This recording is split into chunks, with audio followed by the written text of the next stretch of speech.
Developing tonight in Chester County, a community in shock after a fire torched a beloved church. Dozens of fire crews rushed to Mount Zion AME Zion Church in Catawba last night to put it out. WCNC Charlotte's Jesse Pierre spoke to church leaders as they worked to figure out the next steps.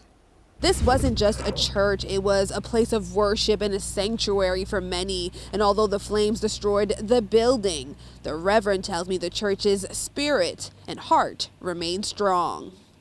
From the ashes of tragedy, a Chester church is left in ruins. Last 12, 16 hours, it's been full of emotion, you know, the ups and the downs.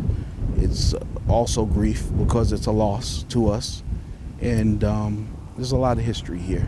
Reverend Andre Showers of Mount Zion AME Zion Church says the structure built 40 years ago was home to a congregation with a rich history spanning over 150 years. It's a church, as I said, that's full of history. The land was donated years and years ago for the old church to be built, and as the church began to grow, they needed another sanctuary, so they built the structure behind us. As fire crews battled the flames, they faced a storm of challenges with heavy wind, cold temperatures, and no fire hydrant in the area.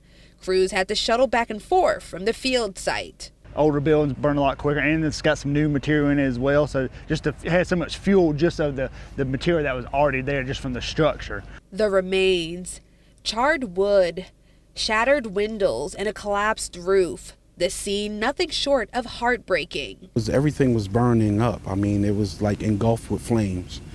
So it was just devastating to see the things that you've been working toward and seeing a vision come to fruition, to see it all going up in flames. A loss for a community that has poured its heart and soul into their church.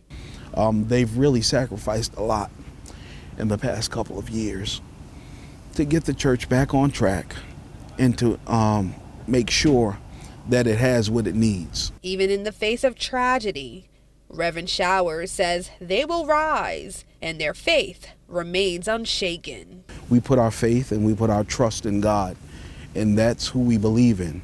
And we know that He's going to sustain us and carry us through. Investigators with SLED are working to determine the cause of the fire, making sure there is no foul play, which is standard protocol for church fires. Now, the church leadership says early signs point to a possible electrical issue, but nothing has been confirmed. Meanwhile, Reverend Showers says they will rebuild and are thankful for the outpouring level of support they have received. In Chester, Jesse Pierre, WCNC Charlotte.